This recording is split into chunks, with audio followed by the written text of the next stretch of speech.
In this universe, in this galaxy, in this world, beneath the influencer clouds, over the viral video fields, off the information superhighway, there are voices in the digital wilderness, whispering more opinions. If you listen, you will hear.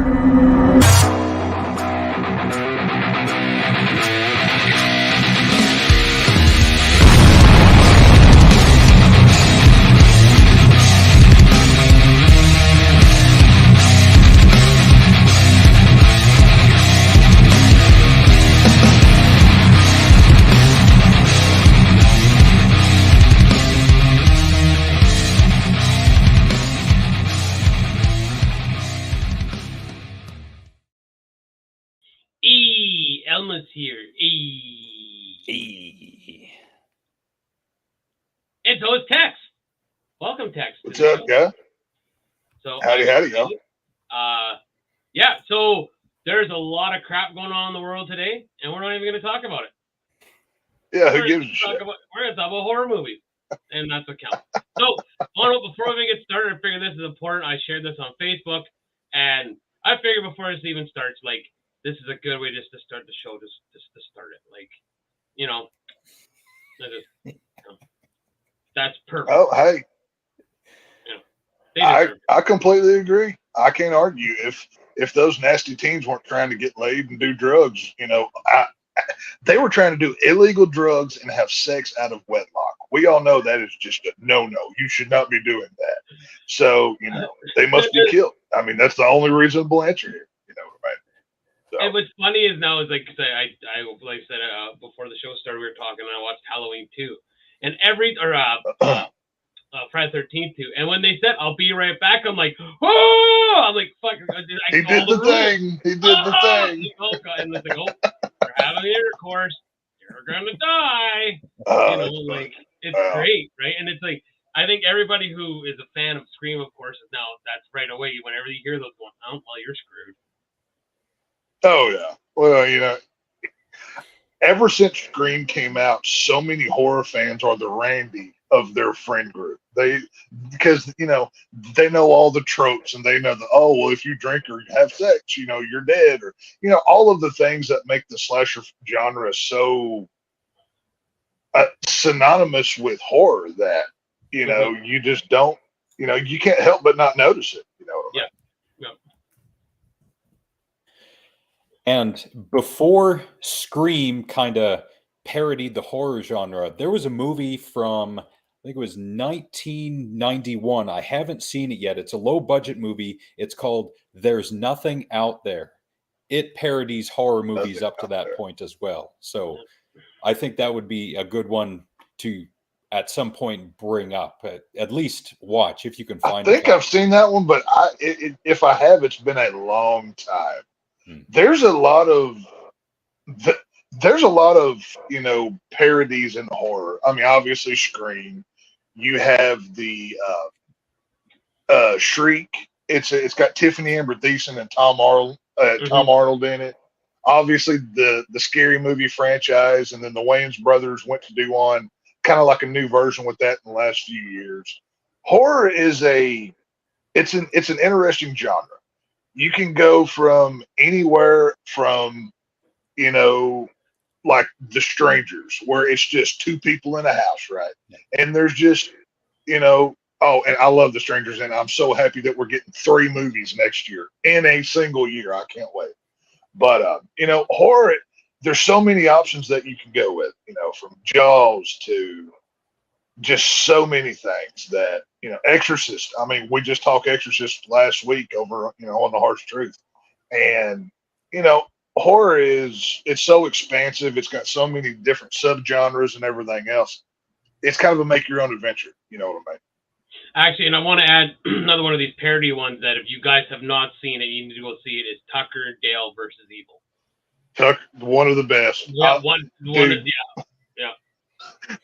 They keep killing themselves. It's a suicide cult. Yeah. Every time we start talking about movies, guys, have you seen this? No. And I show them the trailer, and everybody's like, "We will be watching this because it's amazing. It's amazingly done."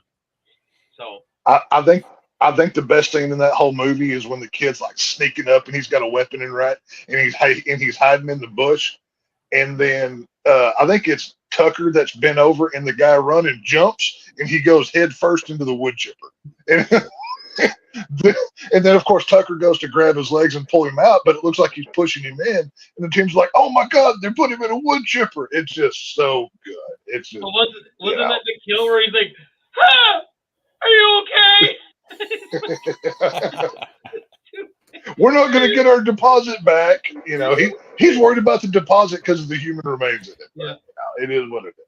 They cut off his bowling fingers. Like, there's so many lines in that movie that are just so quotable. That's just, it's so fun. Yeah. And it's a good one. It's a classic.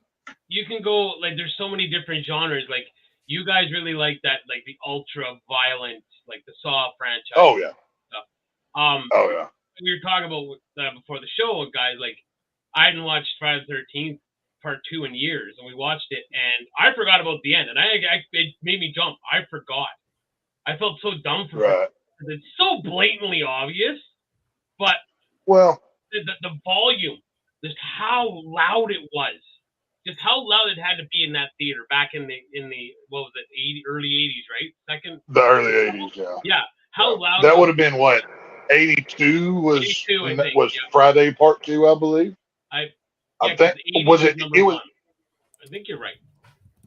I think it was 82 when it came out. I could be wrong, but it's right around there. Yeah, but yeah, no, right? I mean, the Friday the 13th. You know, the soundtrack. You know, from Harry Manfredini, that iconic sound, that you know, the horns, the pianos, the big. Yep. I mean. They didn't. I mean, obviously, whenever they made Friday the 13th, even the creators were like, "81 for number 2." What's that? In 1981, number 2. Oh, was it 81? Okay, my bad. I know it was right around there. Well, you're close enough, but they straight up. I mean, even the creators came out and said, "Yeah, we're just going to rip off Halloween," because they saw how big of a success Halloween from 1978 was. So they just straight up ripped it off and made their own version. And they didn't have a lot of money to put into it. So, but one thing they could do is have an iconic soundtrack. Because I dare anybody, go watch the scariest movie you can find on mute. It doesn't have the same effect. The sounds, the score is what really drives it in. You know what I mean? Yeah, just so everyone knows what we're talking about, Friday the 13th, Part 2, 1981. Yeah. Like, and I love... And I'm just like, because I love movie stuff too. Just the simplicity of the poster. That simple. Yeah. Friday the 13th has some cool posters. They do. They were very simple, but they were very cool posters. Yeah. Like even when you go to like one of my favorites is probably the fourth one where it's Jason's mask and the knife is going through the eye hole and there's blood underneath. That right there. Yep. That is an iconic image to me. I love that one. That may be my favorite. On my phone I have the cover of number 3 is my screensaver. The 3D. Yeah, the 3D one. Yeah, what a great, like, an awesome. It's so simple. Just simple. It is. There it is. Right. Well, you know, when you look at movie posters today, you'll get like the big name, you know, the title of the film, and then you get a bunch of floating heads of the stars from the movie. Yeah. I wish we could go back to the days of posters like these where it was cool artwork, not the stars. To me, that's more iconic because, I mean, how many, like, Scream is real bad about it with these, with Screams 5 and 6. You know, you've got every person in the freaking movies plastered all over it. Ghostface is just kind of there. You know, give me some cool artwork. Give me something that I want to put on my wall. I don't need 15 pictures of David Arquette on my wall. Ghostface should be that entire thing. You know what I mean? Right. Do something cool with it. You know what I mean? I agree with that. I completely agree with that. And Quick shout out to Wade Wilson for liking us on Facebook. Thank you so much. What's up, Wade Wilson? Hope y'all doing well. Yeah, just see, that one's not bad. The one with the TV series one isn't bad. One over mark. But that mask, dude, I can't stand that TV. Yeah, I didn't like the mask either, but that's pretty plain. I tried that, and that MTV screen. I tapped out like halfway through the second season. I'm like, okay, I've watched a lot of bad horror, and this tops the charts. I'm like, there's only so much I can tolerate. Like, I think in the third season they tried to save it by bringing back the original Ghostface mask, but by that point everybody had already checked out, and it was just done. Yeah, it was, there was less of the Ghostface and the killing and the stuff, and it was more about the angsty teen plot.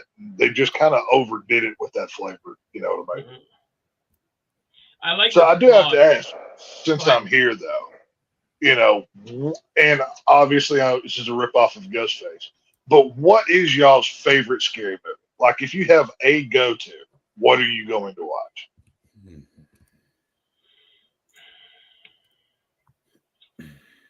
It depends what. I guess it depends like what I'm going for. If I'm going for just I want to have fun and kind of a brain off movie, it'd probably be like a Friday the 13th. Honestly, Right. But I think The Strangers is one of my favorite. Just a solid film. Yes, Yeah. It's just and Original Texas. Original Texas is my favorite horror movie, with hands down. And I've been to a few of the locations. I've been to for the 74 Chainsaw. I went to the gas station and I ate barbecue there. They have the house. Somebody bought the house and they moved it to Kingsland, Texas, down there on the Colorado River, and they turned that into a barbecue restaurant as well. So you can go sit in the house where you can sit in the dining room where Grandpa takes the hammer and does the whole thing. Yeah. Like, I've sat in that room where Sally was screaming her head off, tied to the chair. Like, I love the Chainsaw franchise. To me, I mean, obviously I'm impartial because my home state lineage and everything else, but there's just so much fun stuff within that franchise. Don't move that picture. Yeah. That's the stuff. Oh, I love that shot. That is the stuff. That's like the Halloweens. Like when it's exactly what Michael, when you see Michael, the outline of the face, right? And you're just like, I'll see Frankie too. So it's three of us now. But yeah, you just like look at, I get goosebumps talking about it because you're just like, whoa, right? It's so, and that's what I like when you rewatch these movies and you pick up on those things like, oh crap, I missed that the first time. Now look at, like I found it, right? Well, that shot in particular, I remember watching a behind the scenes, and obviously this shot, it's a straight homage ripoff to, like you just said, Halloween of 1978. Yep. Whenever you see Jamie Lee Curtis standing there and just Michael's mask pops up with that blue light on it. Yep. What makes this scene so great in the film is that they don't play music. There's no dun dun dun. There's nothing to warn you. You just see the masked man pop up for a couple seconds and then he's out of the frame. Yep. And The Strangers it's an underrated franchise. Obviously we're getting 3 new ones next year. They're rebooting it, which I wish they wouldn't, because the first 2 were so good. Did you see Strangers Pray at Night, the sequel to this? I have not, no. I did. What'd you think of it? I think it was a worthy sequel. I do too. Yep. Strangers at Night it's called? The Strangers Pray at Night. P-R-E-Y. Like they're preying on somebody. 2018. Okay. And movies like this, they are great because they discard all the modern tropes of horror in that they get rid of the jump scares, they get rid of the music. It is stripped down horror where it's a handy cam and it's, like you said, it's the visuals. It's showing you, but it's not pushing it on you. Although to some degree, I can understand the jump scares because it helps to set the audience up for bigger scares later. But in this day and age, more and more, especially since 2000, the jump scare is just the cheap pop, which, in my opinion, is definitely not deserved. Well, jump scares, if they're utilized properly, they can be a lot of fun. But some jump scares are the lazy attempt in a film to. If you over rely on a jump scare, I automatically think you were either not good enough or you're too lazy to properly present something that scares somebody. If you have to rely on a cat jumping out from behind a door or somebody slamming a window, if you can't scare, you need to go make comedies because otherwise you're just making a poor film. But it's the easy way out. And honestly, I think jump scares are mainly for the wide audience, not the true horror audience, because the true horror audience is there for more substance. They're not there for boo, gotcha. They want something more out of it. That's what I like about it. But it is what it is. I mean, okay, I'm curious on your thoughts on one thing though. Go ahead. What have y'all seen the Terrifier franchise? Not yet. I have not. I'm not big into the gore, and I've heard it's pretty gory. So. Oh my god, dude! It is almost orgasmic watching these movies. It's so. I'm not even kidding, dude. It is so fun to watch Art the Clown do his thing. He is sadistic. He's basically a mix of Jason Voorhees, Michael Myers, and Freddy Krueger all thrown into one. It's kind of what this guy is, and. If you haven't seen the Art the Clown franchise, start with the Night Circle. It's a short that's on YouTube. It's about 20 minutes long. Then you need to watch All Hallows Eve. It's kind of a horror anthology. It's basically a girl that's babysitting some kids, and she finds a videotape in one of the kids' candy bags. Then you get to Terrifier 1, which you just showed a minute ago, and then Terrifier 2, and we're getting a 3. But Art the Clown, he's just so brutal. He's a horror icon of this era. Like, look at that face. Like that, Art the Clown's my homeboy. I don't care what anybody says. I would hang out with Art the Clown any day of the week. I love this dude. So I'm watching the trailer. I'm watching the trailer right now, and yeah, oh my god, dude. I like how they just said he makes Pennywise look like Krusty the Clown. Oh, dude, Art the Clown would punk out Pennywise and put him on the street corner. That's what he would do with him. He would make no bones about it. It is, Art is the little brother that Michael Myers never had. Imagine all of the brutality of Michael Myers and Jason Voorhees, but he's silent. He doesn't say a word. He will laugh. He emotes like Freddy Krueger does, but he never says a word. He never makes a sound. And he does the most brutal things possible. I mean, and I won't spoil in case you want to watch it, but there's one kill in the first Terrifier film that may be the greatest kill I've ever seen in a movie. I mean, it is just, Alex knows what I'm talking about. He's seen the film. He knows exactly which one I'm saying. Yeah, but, I do know which one you're talking about. And there's a similar kill from a different movie called Bone Tomahawk. And again, it's near the end of the film. Yeah. And it is very, very similar. And Casey says this, but Casey, the moment we brought up clowns, you show up. So, hey, see, I was actually an invited guest, Casey. See, I'm nice to people, unlike you, who's just rude and it is what it is. But it's all good. It's all good, Casey. No worries. I still love you. It's fine. Awesome. So, I would love to see. Go ahead. I would love to see Casey dressed up as a clown just for the visual of it and nothing more. He doesn't have to say a word. Well, speaking of Casey and clowns, back when we were on Derailed, I actually named Casey John Wayne Casey, instead of John Wayne Gacy, because he kept killing people. Like, I killed Betty White or I killed whoever. So I even went as far as to I found a really good side-by-side shot of John Wayne Gacy. And on the left, it was a black and white version of his real face. And then the right was the clown makeup.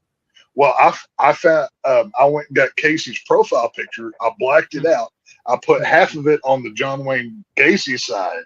And then I left the clown face. And that, I put like a wanted, on top of it and everything else. So, okay, so I got to it is what it interject is. I think I'm going to watch these. Please. So, what was the You short need I to. need to watch? The short? Start with The Ninth Circle. It's on YouTube. It's like I said, it's about 20 minutes long, I believe. And that's the origins of Art the Clown. Okay, and then it's All Hallows Eve, did you say? Yeah. All Hallows Eve, which is on Tubi for free. I mean, there will be commercials, but you can get it for free on Tubi. Okay. Terrifier 1 is also on Tubi. And Terrifier 2, I believe, is Amazon.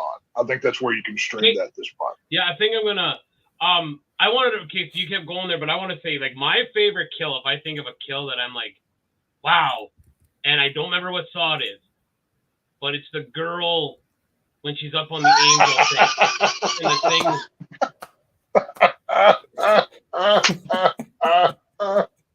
Oh, no. See, Casey, here's the thing. You're the video game guy. You have all year long. October is when it's my time to shine with this brain that is soaked with 36 years of horror knowledge that it needs to be wrung out amongst the people every once in a while. So it's fine. You play your video games. It's cool. It's cool. No worries. So still love you. So I missed that because I almost started laughing. You guys, what it'd be? I think it's Saw 2, and it was Amanda's kill. I think the angel. Amanda dies in Saw 3. Yeah, but the one that rips the girl apart, like she couldn't get out. You're talking about Detective Carey and Saw 2, right there. the angel, yeah. the angel wing trap where it's wired into her rib cage. Yeah, that was my favorite kill in the movie. I was like, wow. I don't know why. I don't know if it's just the one where she dies, or is it number 3 where she dies in that machine? Yeah, no. Detective Carey dies in 2. Is it 2? Okay. Yeah, and then it's revealed. Or no. Excuse me. It is in Saw 3. Because in Saw 2, Detective Carey is working the TV room whenever Detective Matthews is having the conversation with John Kramer Jigsaw. In Saw 3 is where she gets it with the angel wing trap. Yeah, and I love that trap too. Yeah. Yeah. Dude, there's so. Dude, cool. I love the Saw franchise. I mean, obviously, Jeremy and I did 9 hours of breaking down the first 9 Saw films. It was so much fun to go back and to relive all of these movies that I grew up. I mean, I saw all of these in theaters as they came out, and of course, the tagline was, "If it's Halloween, it must be Saw." That's what they went with. Mm-hmm. And it's like once again, films are my time capsule. That's how I go back and I can place myself in the theater where I was watching that movie. And it's just so much fun, you know what I mean? So in the way when you said that too, and we talked about before we got on the air about how you wish we could go back and bring it on, Casey. Bring it on. It's all good. You wish we could go back and just to get our first reactions of watching like The Exorcist, the original text. Oh yeah. The one I thought about just because I think people would have been like, "Are you effing kidding me?" Would have been the original, the end of Night of the Living Dead. Mm. When the Ben Romero comes out, classic, and he's alive, like he's not as, but they kill him anyways. It's just like, okay, I guess it's just a spoiler, but yeah, the end of that, you're just like, the film came out in '69. If you haven't seen it by now, you're not going to watch it. Yeah. So it's and on. And if you haven't, if you haven't seen this movie, shame on you. Well, and it's a classic. Not just the film itself, but the history behind how like this film is copyright free. If you go see the opening, like where it shows Night of the Living Dead and the copyright on the bottom, when they were working on the film, somebody cut the copyright off of it. So now it's free use. That's why you could put Night of the Living Dead on your own YouTube channel and you would not get penalized for it. It is an uncopyrighted film. It's one of those deals. And it was just a simple error of and oopsie, that happened, and now anybody can play it. You know what I mean? Look at that. The whole thing right there. Yep. Yeah. Right now we could sit here and watch this whole movie, and you would not get struck, get a strike. You would not get any problems whatsoever. Because there's even I forget the name of the YouTube channel, but there's another movie review channel. They did their own version of Night of the Living Dead, where they took this film and then they shot their own footage in black and white, and they inserted it into the film. And there's nothing anybody could do, just because it was, it's a copyright-free film. You know what I mean? And a special thank you to, sorry, Nick, for interrupting you, to Beverly for liking us on Facebook as well. Greatly appreciated. Casey, you've been invited on here just the same amount of times as Tex. You're both 1 for 1. Now you can both fight to the death to see who's coming back. And hey, just going to say this, Casey, because I can say I also am fat. You've had enough pie. Calm down, okay? Seriously. Hey, no. Go ahead, Casey. There is more. There is more room. I would love to hear Casey's take on, Cannibal Holocaust, The Exorcist.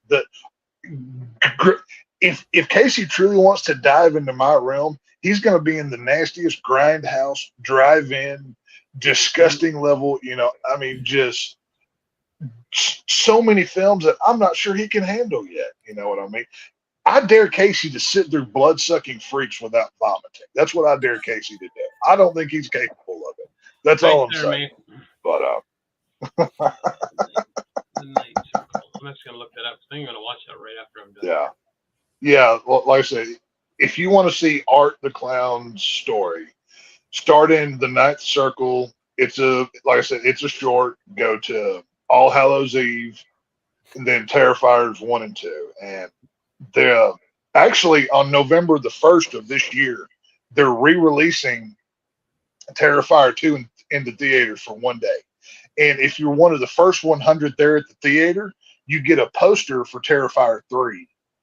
And they're going to release like a 2-minute trailer for the upcoming film. So, just putting that out there. Check your local listings, of course, for your theaters or whatever.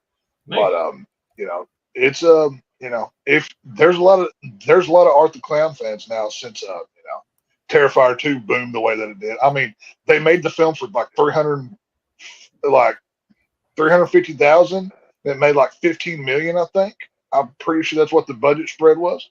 But I mean, it's huge, man. It's a fun franchise. It's cool.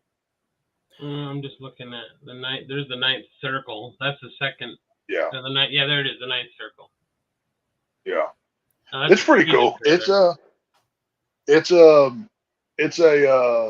a fun franchise. Like I said, I'm a slasher guy. Most of my favorite films are slashers. My all-time favorite movie ever, if I only had to pick one movie to watch the rest of my life, it's going to be Rob Zombie's Halloween. I adore that film. I love what he did with Michael. I like the world that he created.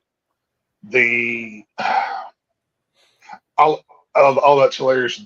They're playing the 78 trailer with Rob Zombie's poster. That is hilarious. See that. Wow. Wow. Yeah. No, it's like I said, Rob Zombie's Halloween. It's getting a little more love ever since we saw what David Gordon Green did with the Halloween films, how he kind of shit the bed on most of them.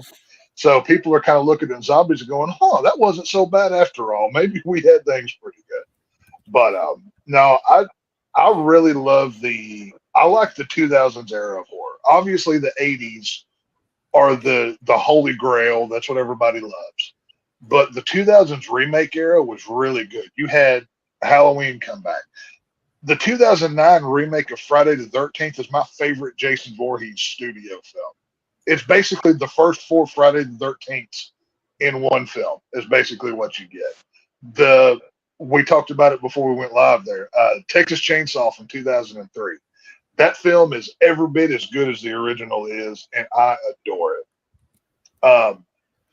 What the 2000s, the early 2000 era brought the gore heavy. You got blood splatter city, and it was great for it.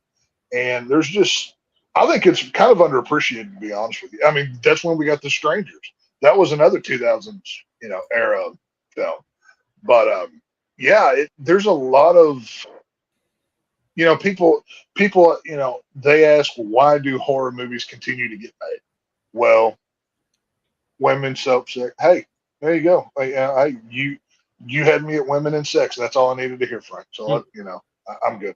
But no, it's oh God, if you haven't seen that scene right there, buddy, Jesus, the baby oil.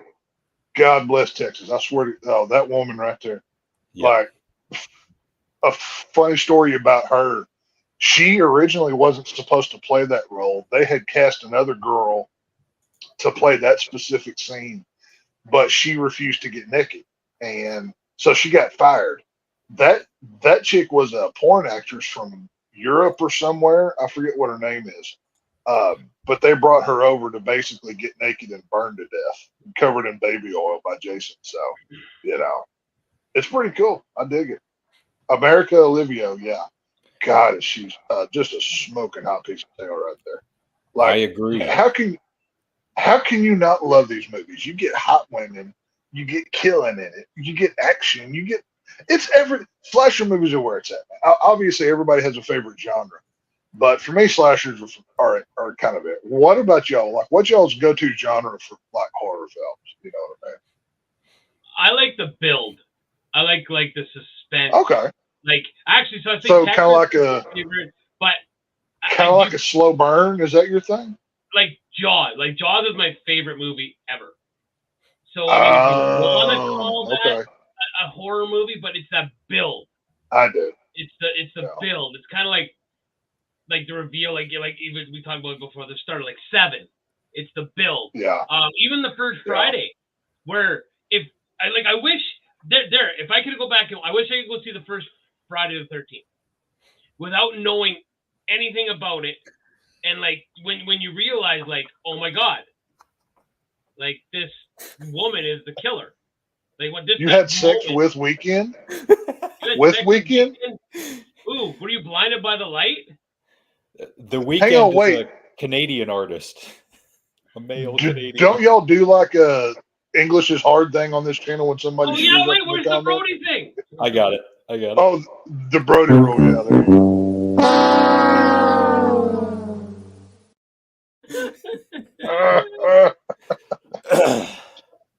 So what hole on the Saturday did you stick it in, and then where did you put it in the Sunday hole?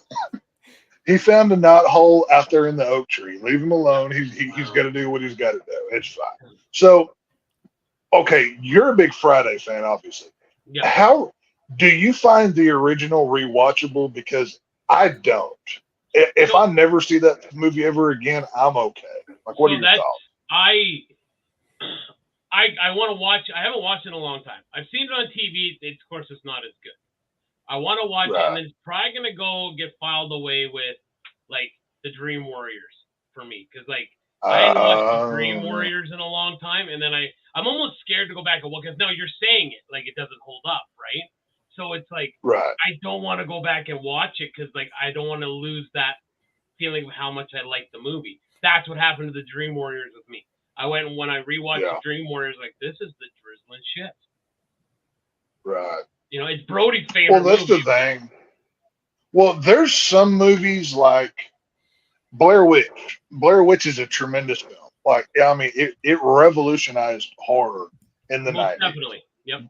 But for me, if I watch that one too quickly, it doesn't last. Blair Witch is one of those that I need to watch it, enjoy it, and then put it away for a few years. So whenever I do come back to it, it still has a similar hit. And I mean, it's a great film, but my favorite thing about Blair Witch is the lore and the backstory behind it. Like, we talked about this when we reviewed it. When this movie came out, obviously the viral marketing campaign that they did. And at the same time, they made a fake documentary called The Curse of the Blair Witch, I believe it was titled, that they released to here in America, it went to the Sci-Fi Channel and Curse of the Blair Witch. I was right. Thank you. But the Blair Witch world, it's a pretty interesting world to learn about. They've had video games based on it. there's a lot that they've done with like a lot of people crap on Blair Witch 2 Book of Shadows, but I like that movie. It's one of those good bad movies for me. Have y'all watched that? Yep, I saw it. Yep, I watched it in the theater. I didn't mind it. Like I didn't mind it at all. Jeffrey Donovan, the guy, he's kind of the star of the film. He's kind of a comically he's good in it, but my favorite character from that entire movie is the sheriff, because if there was ever a live action Yosemite Sam from Looney Tunes, it needs to be the sheriff from Blair Witch 2. He's got the mustache and the hat and everything. But there's a lot of okay, have you seen the first Paranormal Activity? Yeah. What are y'all's thoughts about that? Like, where does that rank for y'all? Okay, you go first, Alex. In terms of found footage, it is up there with the Blair Witch in that it gave an extra nitro boost to that particular subgenre of horror, and unfortunately, it did go the way of sequel hell, just like Jaws did. Mm-hmm. But I'll still watch every single one of them, and I have. But it's the simplicity of shooting a film like that over a weekend, cutting it together, and then releasing it to such audience acclaim. It gives so much more. It was okay. I get what they were going at, and I was still kind of, I don't know. I wasn't as excited about it. The end made me go, whoa. But have you seen have you seen the original ending? I think I saw it on YouTube. Maybe. The one what was the the one where the original ending where Katie throws Mika up the stairs, and then she's got the demon face going, right? She walks up to the camera, kind of smiles at it, looking sideways like Michael Myers does, and then she slits her throat and dies. Nope, didn't see that one. Nope. Yeah, I think it's on the DVD or Blu-ray or something. I'm sure. Okay. I know it's on YouTube by now, but the Paranormal franchise, Alex is correct. There's a few good sequels. Paranormal Activities 1 through 3 are all tremendous films. I love Paranormal Activity 3, where the girls are, where the women of the franchise are kids, is incredible. And I love Katie Featherston. She's a Dallas girl from down here. Like, I was so happy to see her get her big break into horror. She hasn't really done much since, I don't think, but she is forever a horror icon just from this one franchise. Like, she goes around to all the cons and signs autographs and does the thing. But Katie Featherston was tremendous. I mean, I can hear her screaming, Mika, just this guttural death roll of a scream that she had. It was just a memorable performance. But there's what's that? Go ahead. Okay, I just want to share the screen here, Alex, just in a minute. So. All right. Go ahead. Finish your thought, Tex. Sorry, I shouldn't have cut you off for that. Oh yeah. No, like I said, there's obviously we could talk Michael Myers Halloween. I think I think we couldn't do a Halloween show and not mention Michael Myers. I think that's kind of needed. But what is y'all's favorite Halloween film? Okay, ready, give me Alex? a top 3. 1, 2, 3. Episode 4. Yeah. Halloween 4. That is. Yeah. Halloween 4 is my 4th favorite. I actually love that movie. I prefer Halloween 4 over Halloween the original. I think it's a better film. Yep, me too. Yeah, I love it. I believe Alex is in the same boat as me. This was my introduction to Michael Myers. Yep. Really? Yep. Oh, nice. And it's still to this day when I think about it, the end when Jamie's standing there with the knife. And he's like, no! Loomis is about to shoot her, and like, I'm just like, Sheriff Meeker comes up. Yeah, I'm just like, wow, like that was awesome. Like that was awesome. And then, could you imagine if they had stopped at Halloween 4? If that was the ending to it, how much more epic Halloween would be right now?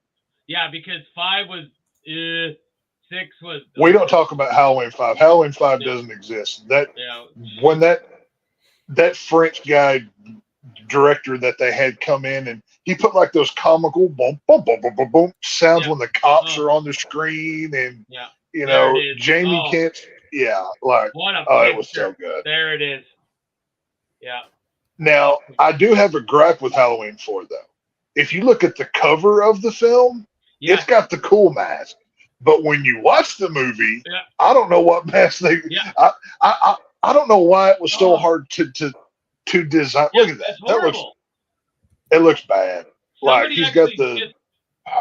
I gotta find it. Somebody had put just on Facebook like this is what happened. You know what the burger looks like when you order it.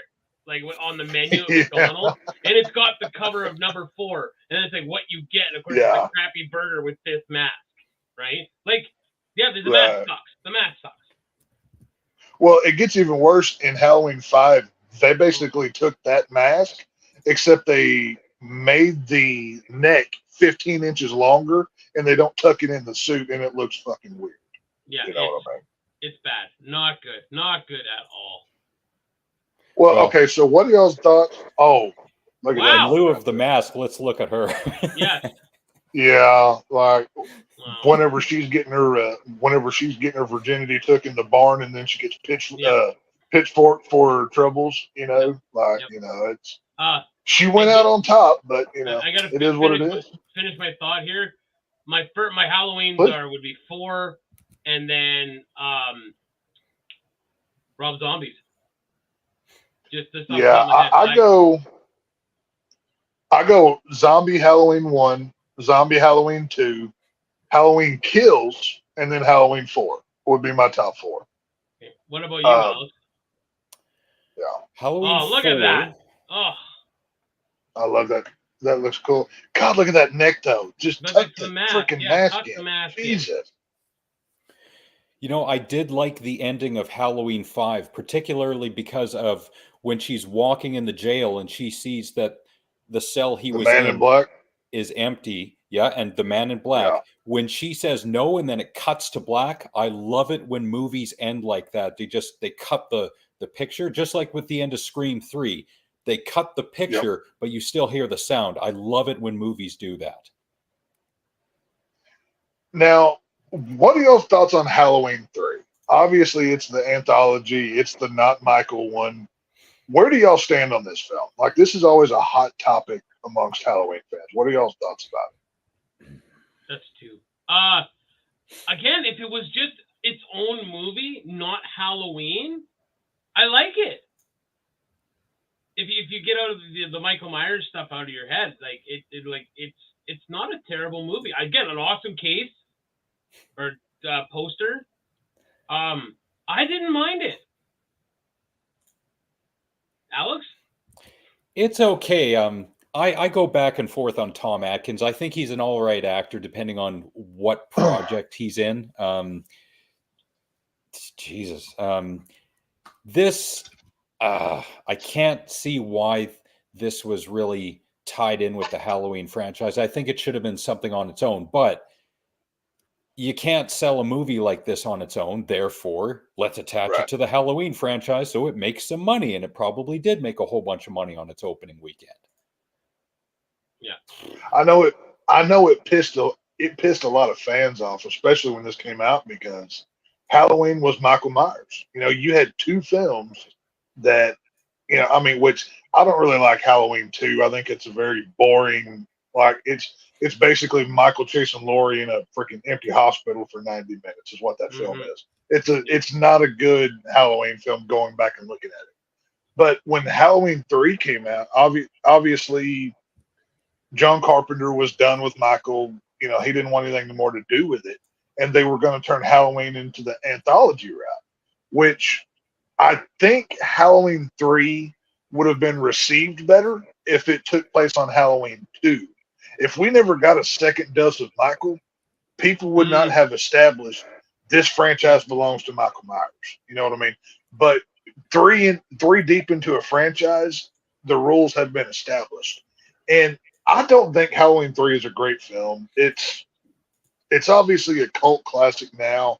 I think a lot of people like it just because it's trendy. When you really watch it, it's got good moments. you know, but I watched it 2 weeks ago, just, starting my Halloween scare-a-thon things. I kind of ran through some of the Halloween movies. But I'm a big Tom Atkins fan, but I don't know. It's one that I'm a casual fan of it at best. I don't really. It's not one that I search out every year. John Carpenter. He did the soundtrack and he helped with this and that here and there. But I don't know. It's on the lower end of Halloween films of my list. Now I would put it above Resurrection, H2O, and Halloween Ends for sure, because all three of those are nothing but dog water. But it is what it is. Prince of Darkness, that's another good one. Yep. If you I haven't seen seen that in forever, if you haven't seen John Carpenter's Apocalypse trilogy, it's Prince of Darkness, and I forget what the other two are, but he did his Apocalypse trilogy. They're technically the three films aren't connected, but it's called the Apocalypse trilogy for whatever reason. They Live. But what an awesome movie. That's a good one. That's a good movie. Roddy Piper. I mean, that maybe one of the most memed and gift, movies on the internet today. I mean, today, whenever I was posting about the Texas Rangers game, I used the Roddy Piper gift from They Live talking about kicking ass and chewing bubble gum. Even I used it today, So I mean, it's one of those things, you know what I mean? But yeah, look at that. Oh, there it is. And I think for wrestling fans, if you were a wrestling fan, Casey doesn't count. He's Casey, but because back then, because kayfabe was still a thing, right? So Roddy Piper is a badass. He can talk. Oh yeah. He likes to fight. So it's like it was believable, right? So yeah. Oh, The Thing, right. Another awesome one. The Thing is a movie that did not get the love that it deserved back in 1982, and man, I saw it last year, and I think I saw it the year before, and I loved it both times. It's a great example of good filmmaking. Go ahead, Tex. Yeah. Well, no, I was going to say the reason why that film didn't get the love that it did was because when that film came out, everybody called it a knockoff of Alien, which I don't see how you can call it an Alien knockoff. Yeah. But that's the perception that it got. That makes no sense. It makes none whatsoever. Yeah, it makes no sense. What else were you popped up? You popped up another thing there. Well, you talked about what did you think about Alien? What did you think of Alien? And Alien. Well, I prefer Alien 1 over Alien 2. Alien 2 is a fine film, but it's more of an action film than a scary film. Mm-hmm. Alien 1 is the definition of suspense horror. What's hiding in the dark, what's lurking back there, Yep. I mean, isn't the tagline for it "in the quiet of space, nobody can hear you scream" or something like that? And you've got Ripley, in which is kind of funny because I kind of find it hilarious nowadays that you have to have if the hero of your film's not a woman, you get looked down upon, right?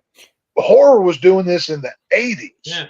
We had Ripley coming out, and there was no talk about, she's such a strong female protagonist. A lead, yeah. Those words never happened. She was just awesome. You know what I mean? She was just cool. Yeah, it didn't care. Male, female, it didn't matter. Alien proves that you can have a female lead in a film, and it doesn't have to get preachy, and it can still have an awesome effect to it. You know what I mean? And it's one of the standards of, obviously the xenomorph. One of the coolest designs ever. The bug-like, and it's just, now some of the sequels, I would say anything past Alien 3 is pretty much garbage. When Prometheus came out a few years ago, I was really hoping Ridley Scott had got his, his center back, you know what I mean? Yeah. But the prequels for Alien weren't like that. Second one was god awful. I got through it, but it was not great. There's Alien. I was gonna say, much to we can talk about this again. We've already talked about Jason. We haven't talked about Freddy, so I guess we could say, but like the Freddy versus Jason, I enjoyed it. I feel that they could have done better with it. Like I still enjoyed it, okay? But in saying that, like Alien versus Predator, I feel they could have done so much more with it. Like I feel like they dropped the ball. Like that was something that we wanted to see ever since Predator 2, when Danny Glover goes into the ship and it's like, that's an alien skull. We got something. Alien versus Predator 1 is an okay film. Is it great? No. No. But I don't that wasn't even rated R, was it? I don't think it was. PG-13. There's the problem. Okay, therein lies the problem. Is Predator and Roadhouse might be the greatest action movies of the 80s. Like I think you could argue that like those two is like top tier. You know what I mean? Okay, so Tex, I'm gonna stop you. Hold your thought. Leave that thought in your head. Just so you know that you're right about Predator. So I say it is. You say it is. I even have a friend over in Ireland that I game with. Predator is the best action movie ever made. Oh, I don't think there's any argument. That goes across the globe. That's across the globe. Yeah, no, I agree with that. So, you know, people always argue: is it Rocky or Rambo? Which one's the greatest? I think Predator beats both of them hands down. I mean, you know, you've got Arnold Schwarzenegger doing his thing on just a whole nother level in this movie. Yeah. I mean, there's so many quotable lines to it, from "get to the chopper" and just the whole thing. It just there's so many things, right? It's just you know, it was so good. Recenter what we were talking about, sorry, because we were talking about Alien versus Predator, and that's when I kind of jumped in just to say how sorry it was like. Yeah, Alien versus Predator. It should have been rated R. You know, all of the good Alien and Predator films were rated R. It didn't have the edge to it that the other ones did for whatever reason. Yeah, and I agree. I think it came too late. I think if Alien versus Predator had came 10 years beforehand, it would have been better off. But kind of like Freddy versus Jason in the way of the film came too late, and they had a director that didn't know what he was doing. Yeah. Paul W.S. Anderson, he directed the first Alien versus Predator. And he was the guy that did all the Resident Evil movies, which I'm a fan of the first Resident Evil film with Alice and all that. I like those movies. But I don't think he really understood what he was directing. You know, he didn't seem to grasp the content of what he was doing. I mean, much like with Freddy versus Jason, they hired an Asian director who had never seen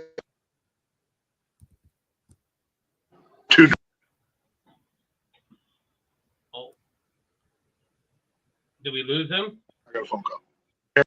Oh. Okay, we did lose you there for a second. Yeah, you're there. You're there. Am I coming in? Yeah, we did lose you. This was a great movie. Out of Event Horizon. That's a good one right there. Nobody talks about this movie. This movie was unbelievable. And it's a shame. It's probably been 15 years since I've seen this movie. Apparently, there are cut scenes from this film when they're playing back what happened with the previous crew, and it expands on the gore and what happened to that crew. That footage is apparently lost forever, which really, really sucks, because I think with what they cut out of this film, it's basically an incomplete film, but I still like it for what it is. And there should be a director's cut which has all that was cut out in it, but I don't think that'll ever materialize, which really sucks, because if you watch the trailer for this movie, it's unbelievable. I love watching the trailer. Same with the trailer for Aliens. I love watching it. Whenever I need inspiration, I will watch the Aliens trailer and this trailer. I just want to say, because before we lose this, finish your thought. Well, I just want to get what Alma said and Bolo said. So, no, go ahead. I wasn't going to say anything important. Alma said, so Dreamcatcher. Just so you know, Kat, that movie was actually filmed where me and Alex grew up in like Prince George, BC. A lot of it. I don't know if the whole movie was done there, but a lot of it was done there. And I really enjoyed Dreamcatcher. I thought it was a good, screwed up movie. Now, okay, y'all are both in Canada. A lot of films are made up there because of the tax breaks. Have y'all ever seen any kind of film sets or anything?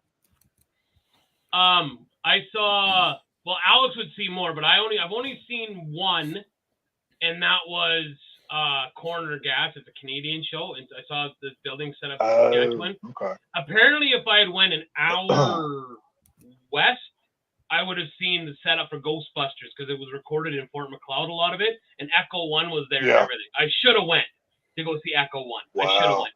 Yeah. Well, I think Toronto has most of the filmmaking stuff in Canada, and am I right about that, or am I off on location? With Canada, yeah, a lot of the big productions, especially the good movies, are filmed in Toronto. Here in Vancouver, where I currently am, we have a decent amount, but it's not a lot of high quality films in comparison. Now, we did have you guys had Deadpool, didn't you? We had the Deadpool movies, and another example, Schwarzenegger's not End of Days. The Sixth Day was filmed here, which was decent. I liked End of Days. I really liked that movie. But we've had our stinkers as well. I mean, I got to be an extra in White Chicks and Catwoman. And Catwoman? Yes. And I can show you if you want. I kind of feel like you need to show us that. Okay. Did you get to at least see Halle Berry in the Catwoman outfit at least? Did you at least get that? No, but I did meet her because it's the opening scene where she's going up the stairs because she's late for her job. And I'm on the right, and I'll find it for you. And when there was a bunch of us there filming it, and she was on the stairs, I think 2 stairs ahead of me, and she looked back down at me and she said hello. So I said hello back. I mean, oh, nice. On my level with Halle Berry, which was awesome. Now, had you seen Swordfish prior to meeting her? Like, had you already seen her? Had you seen her? Have you seen the Tiggle Bitties yet? Or what's the one where she's getting banged out? Is it what's that? Monsters Ball. Monsters Ball. Billy Bob Thornton. Billy Bob Thornton. Yeah, like yep. You know, whoever. Yeah, I got a feeling they probably had to reshoot that a few times just because of Billy Bob Thornton messing up takes. You know what I mean? But it is what. You better let me put it back in again here, Allie. It is, Okay, and so Bolo asked about Hellraiser. I love Hellraiser, and that's one that I know the cinematography was getting a little if you go back and watch it now. So I don't know if I want to, but I remember the first time I saw it was just like, wow. Like, I loved it. And for the longest time... So what do you love about the film? Like, what is it that makes it so special for you? I think it was because it was just so creepy and different. Because we came from, like, the Jason and the Michael Myers and Junior, you know, and to this. And to me, it was so original and different than anything I had seen myself. Now, I'm sure if I looked, I would see more where, like, holy crap, that we're out at the same time. But with the limited amount of movies we had in our video store, like, that, it was just like something. It was just something. Yeah, I loved it. I thought it was great. Which is funny because I used to like gory stuff like that, and I'm not into it anymore. You know, but yeah, I think. Have you seen all of the Hellraiser films? Like, how far have you gotten in the franchise? 1, 2. I think I saw the third one, and that was about it. And I haven't watched the new one yet. I think, well, I mean, full disclosure, I mean, obviously we didn't get to review it on The Harsh Truth. Extenuating circumstances happened, so our apologies. But I'm not the biggest Hellraiser fan. Mhm. To me, it's kind of a B franchise. I can't put Pinhead on the same level as a Michael, Jason, or Me neither. Freddy. Yeah, me neither. I don't even put him on the same level as Leatherface. And I think the reason why, well, there's two reasons for me. One, so many movies went direct to video just so studios could keep the rights of that IP. Yep. They never really got released to the people. And number two, you don't get enough Pinhead in the Cenobites, especially in the first Hellraiser. Yeah, He's a backup character in his own movie. And I'm not saying it's a bad movie. You know, Clive Barker did amazing for. I think that was his first film that he ever made. He had other films made from his properties. I think that's the first one he actually directed himself. But I don't know, Pinhead. He's got a great character design. You know, I love a lot of stuff about the franchise. It's one that I've never really gotten into. I've seen 1 through 4, and then a few of the direct to videos, and then of course I saw the reboot. The reboot was not bad, but it was just not for me. I didn't really enjoy it that much. But I mean, you know, Hellraiser is okay. What is your Pinhead? Do you like the Hellraiser 3 version where he's basically a slasher, or do you like the original intent? Like, what's your version of Pinhead? What do you like? I like the original. Alex? Okay. What do you, Yeah. Alex? I like the original, yeah. Yeah. And I like it was almost like a Charles Manson feel to him. You know, like Yeah. he was like kind of like I get that. the leader, like, you know, like, yeah, I know he's probably making the chains fly and stuff, right?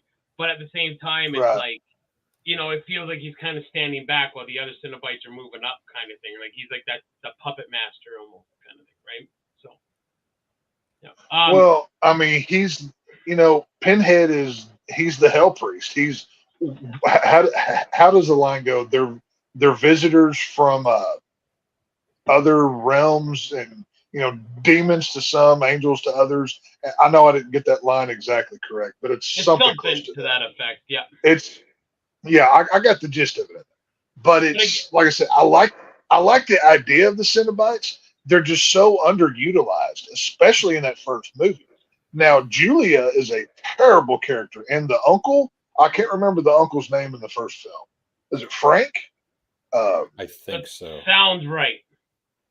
I think it is. Like, they are despicable characters. Yeah, they're just horrible. Whenever you can't wait for them to die.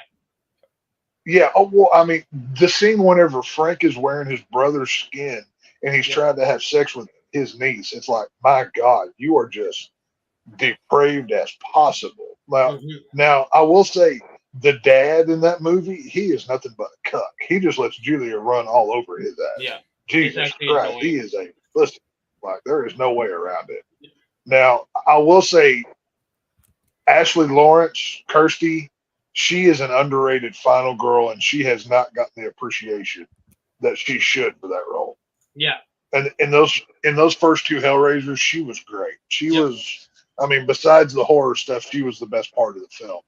Yeah. But now, have you ever read the Hellraiser comics from Boom Studios? No. You need to find those. They're online. I think they're better than the Hellraiser movies. It's a very interesting story. Kirsty is back in it. I won't spoil anything for anybody who wants to go maybe get a good Halloween read or something. Like I said, you can either buy them or you can find them online if you're creative. Okay. But the Hellraiser comics are good. They're from the same, I believe it's Boom Studios that did the Halloween comic books as well. But yeah, I mean, Hellraiser is, it's an interesting franchise. It's never been my favorite. I haven't seen all the films because honestly, I kind of get bored with them. Even the first one kind of bores me. It never, and that's not saying it's a bad film. It's just, it doesn't keep my attention like other films do. I love Halloween. I love the Evil Dead franchise. There's so many good ones out there. Me too. I love Evil Dead. You know, Oh God, I love the Evil Dead. Evil Dead 2 is by far the best of Yep. the franchise. It's great. Oh, dude, Oh my Alex, God, I haven't watched these things since we watched them. That's how long it's dude, been. you need to go back. I do. You, It's been a you, minute. you need to go back and rewatch these classics. I mean, Evil Dead 2 is basically Three Stooges with 2,000 gallons of blood and a chainsaw hand guy. It's tremendous. It's, Ash Williams, I mean, hail to the king, baby, as he says. It's, So I you gotta know, ask because I saw the poster before we get too far away from it.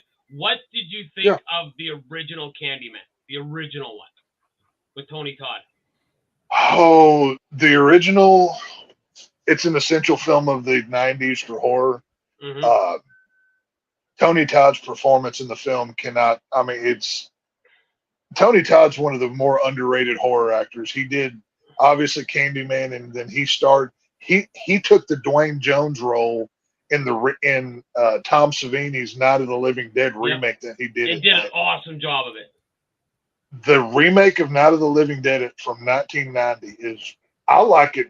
I like it better than the original. I like it better. I'll say it. I have no problem saying it. I know that's sacrilegious to say, all hail George Romero, but Tony Todd he's one of the great horror actors. Candyman, it's got the whole slavery thing thrown into it and everything else, but it's another Clive Barker property that's a slow burn. It's a slow build, just, very similar to Hellraiser is.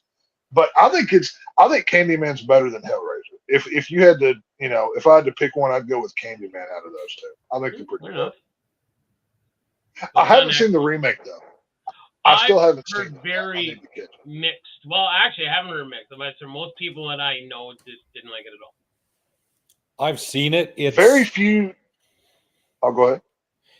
It's not bad. It's decent for what it is. And Tony Todd does make an appearance. Spoilers, but if you're expecting something that's on the level of the original Candyman, throw that expectation away. Just see it as a movie on its own.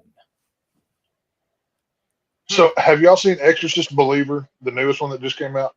Yep. I didn't, because Alex told me it was the drizzling shit.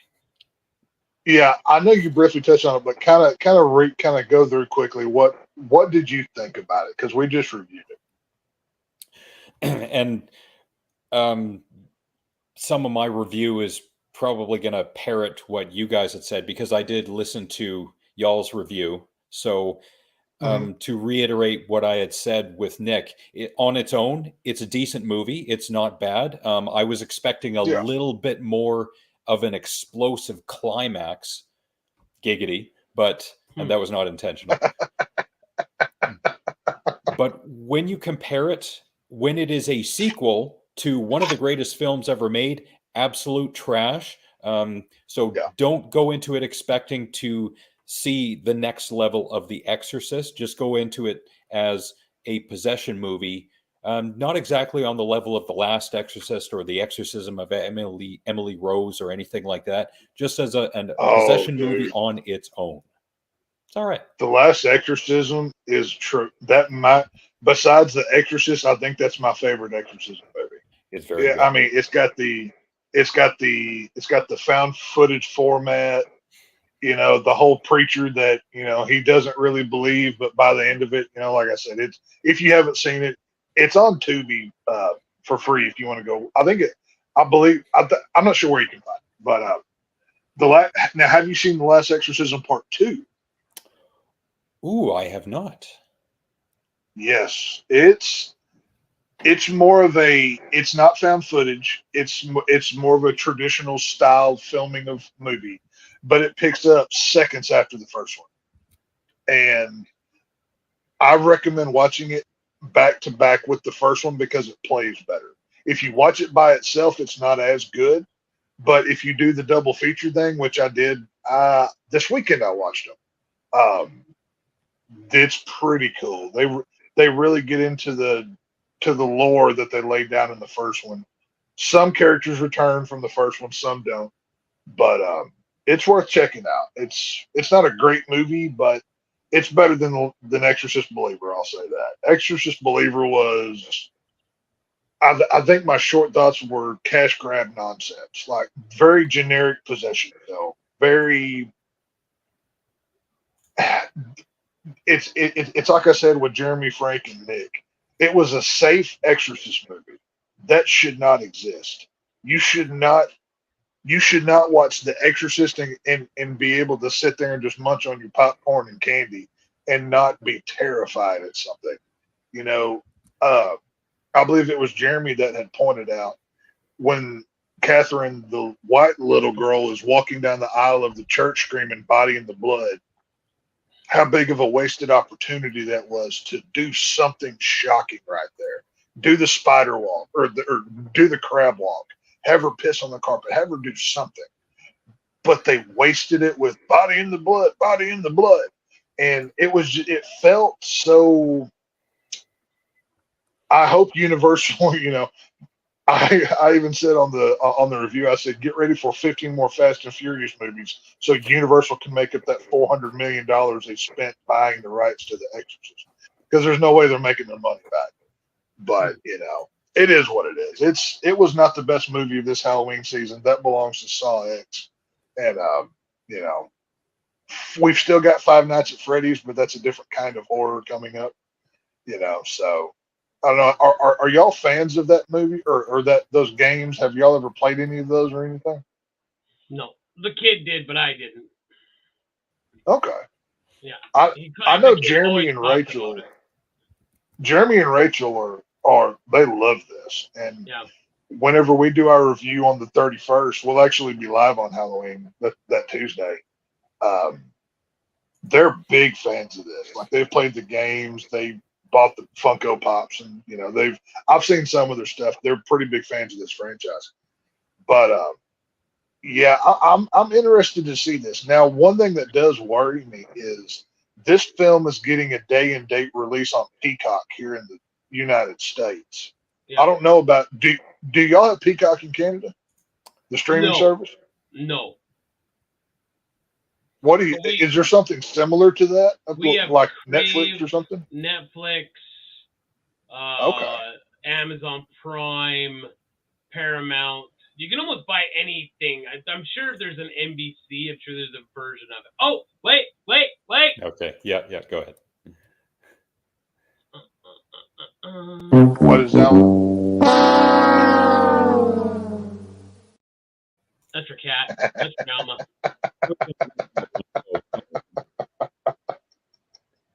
I love that y'all call people out in your comment section. That's fucking hilarious. Whenever it happened to me, I'm like, holy shit, they called me on my shit. That's great. I love this. Okay, I got to show you guys this. Okay? When someone says to you, can I have the screen again? Okay, screen, Alex. I've been saving this. I forgot. When someone says pictures, you can't hear pictures. This is one of those things like, I could totally hear what she's saying. Okay? What is she saying?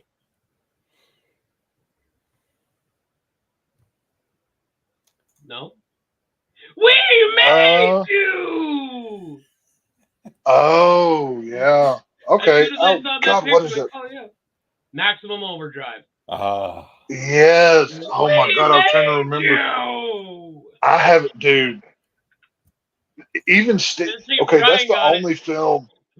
That's the only film Stephen King's ever directed, and he was so high on cocaine he doesn't even remember making that movie. Like that's how high he was. So that's one of those. That's a great movie. I need to go back and watch it. What is your favorite Stephen King movie adaptation? Horror. Oh, favorite Stephen King horror. Mine is Children of the Corn, the first one. Love it. I gotta go. I gotta go. Pet Sematary. Really? The original Pet Sematary. I think that is. But I think that's that's my favorite out of sometimes that is better, even though I can't do a Maine accent, but you get the gist of it. Children of the Corn, that's one franchise I never really got into. I've seen some of the films. It just never kept my attention for whatever. I can't tell you anything bad about the movies. It's just it never hit me. You know what I mean? What about you, Alex? What's your, if you had to pick one Stephen King movie? What? There it is. Ah, nice. Man, there's something I haven't seen for a minute. Nice. That's a deep cut right there. That is a for deep King cut. property. Wow. That's a deep cut. Apparently, with this movie, this is the worst adapted Stephen King movie to film. However, when you look at the cast, I mean, Max von Sydow, Ed Harris, Bonnie Bedelia, Amanda Plummer, the late great J.T. Walsh. I mean, he's got the best line in the film. I killed my wife. Is that wrong?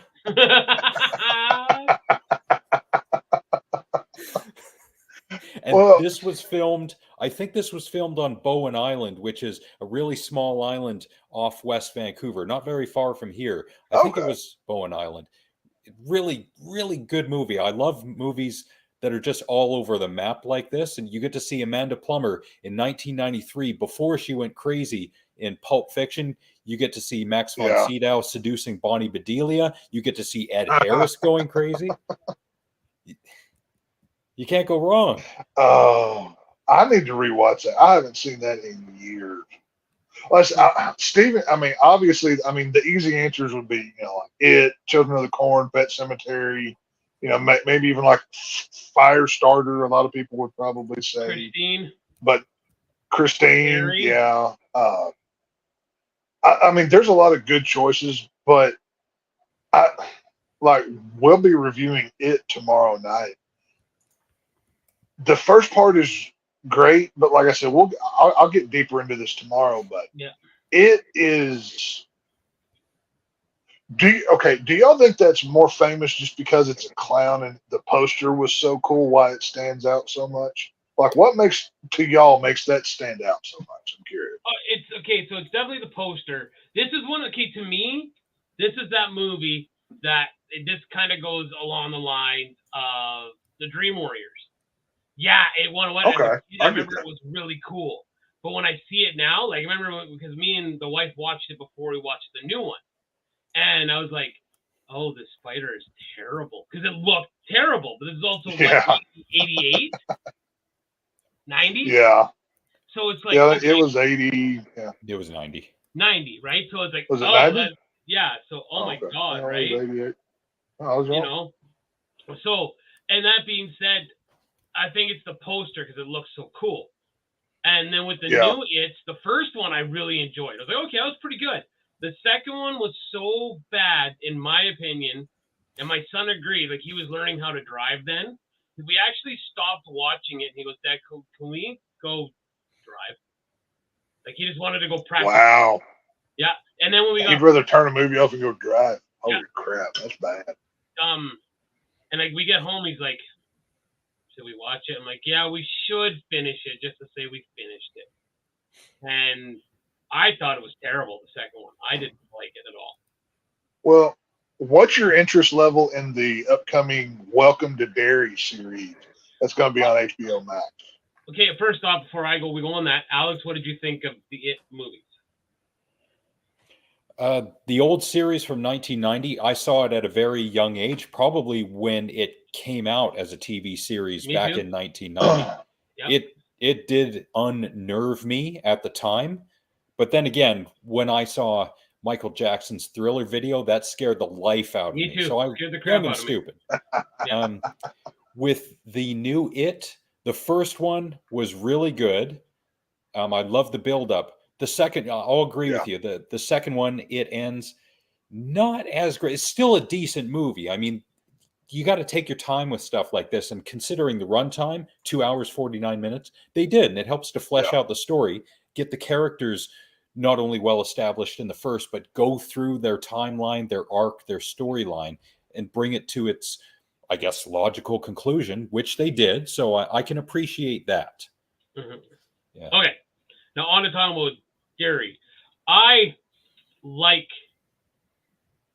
backstories, especially if they're done properly. So I will watch it because I want to see what they kind of like, whether it's true or not. I've heard they're doing Crystal Lake as well, like the Jason. Yeah, that's coming for. On Shudder, that's coming from A24 Studios. No, it's going to be on Peacock. It's going to be Peacock, here in America. It's going to be on Peacock. Okay. Yeah. But I'm gonna want to find it because I love prequel. I love finding out like how close their interpretation of an idea is going to be to mine. What I think, like, what led this person. So yeah, I will definitely check it out. I'm excited. What about you, Tex, with this series? It's going to be tied to the newer It films, which I thought were good. I do think the It films, the newer ones, are better than the old. You know, not counting Tim Curry because his performance as Pennywise is legendary. That's in a whole world of its own. But as a, you know, comparing apples to apples, the first It film that came out a few years ago, what the first part was tremendous.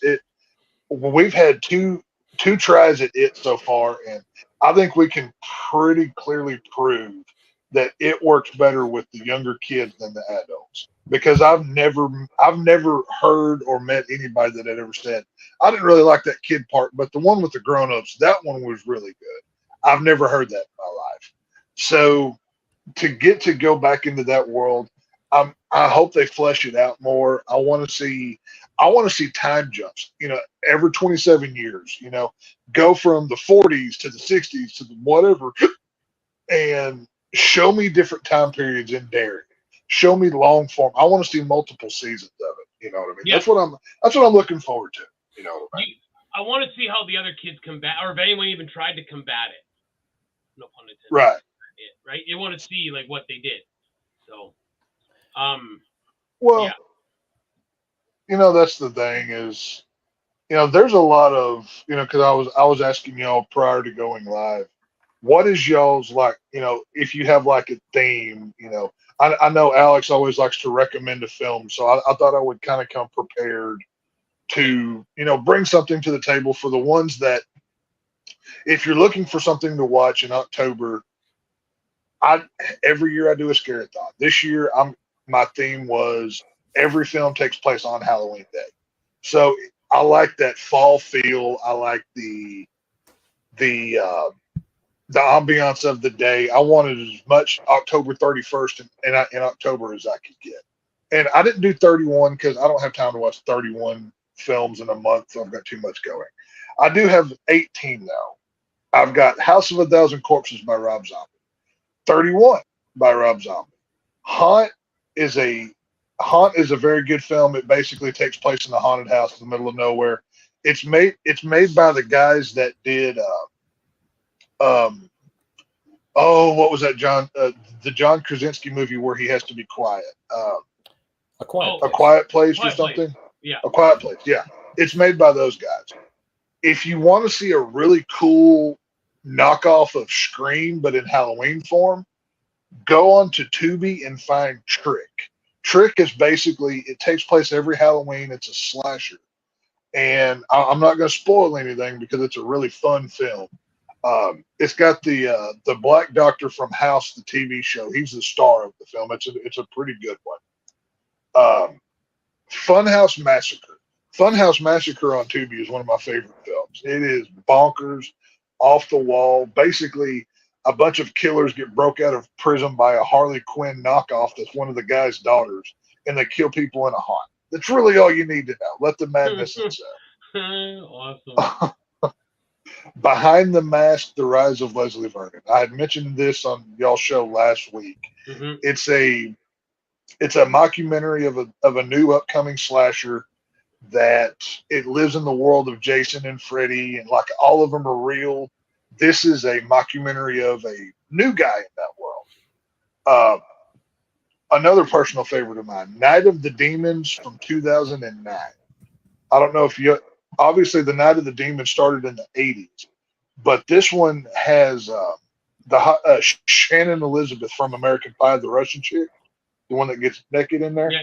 She's the star of this film. She plays Angela. It's got Monica Keena from Freddy vs. Jason. What's the kid's name that plays John Connor from Terminator? Edward Furlong. Crap.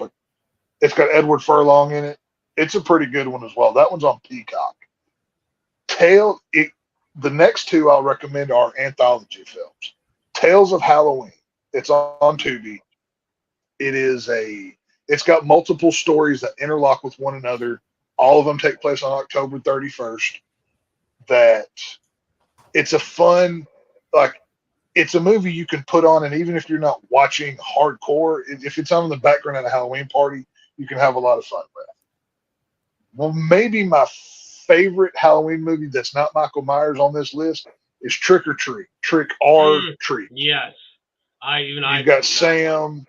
Yeah. Oh God, I like Spirit Halloween has made so much money off of selling stuff from this movie the last few years. It's ridiculous. Yeah. This is another anthology film with multiple interlocking stories. One that you need to pay attention to. Let's see, I've already mentioned the Terrifier films. And then the only other 4 that I have would be Halloween 4, Kills, and the 2 Rob Zombie films, which, you know, those are Halloween movies. They speak for themselves. But like I said, I wanted some variety in my Scare-a-thon this year, not just Halloweens 1 through 12, but I wanted a variety of Halloween stuff that takes place from different people to really flesh out the holiday to make it last as long as possible. I save most of these movies for October because of the Halloween feel to them. And, you know, like I said, it's just a few suggestions that if anybody's looking for a Halloween watch with, you know, some you can watch with the kids. I don't think I'd watch Terrifier with the youngins, but no, that's your parental choice. You decide, you know, you do what you see fit. I'm not here to tell you what to do on anything, but, you know, just a few suggestions.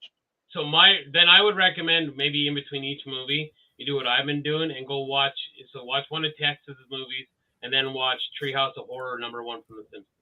And then another movie. Oh, yeah. And then another because I love the Treehouse of Horrors because when they do the movie spoofs, they basically nail it down. They nail the high. It's kind of like when Family Guy did Star Wars. With the Treehouse of Horror. Blue Harvest. Simpsons. Yeah. They nail the high points. You get the idea of the movie basically, and this is what happens. So yeah, I saw on Twitter that this year's is going to be a knockoff of Silence of the Lambs. Apparently, nice. Their Treehouse of Horror. I'm all about that. So, we should start wrapping it up. So yeah, wrap it up. Okay, so do we have videos to watch? Did you do any in preparation, or were we just strictly horror today? Nope, this is all horror. Excellent. All right. Oh man. I was hoping to get some people, get some My Freedom people, as y'all put them. I always like when y'all talk about that stuff. I find that coming from the land of My Freedom, I find it hilarious when somebody kind of memes us and makes fun of us a little bit. I don't get offended by it. I can find the humor in it. You know what I mean? So I think you need to give. I know we've talked about it before, but I can talk and say it to you. We can lose the third screen now. Are we done talking movies for a little? Yeah. Okay. I think so. So Tex, you need to go and listen, go on YouTube and find Jim Jeffries when he talks from his freedom stand-up, but he talks about how, I love America, I live here, pay taxes, but you're not really the most freest place. And he gives examples of different places. That's true. And it's just awesome how he's like, in Amsterdam, he's like, in Amsterdam, you can bang a hooker while smoking pot in front of a police officer. How is Amsterdam not the land of the free? Right? So, right. Yeah.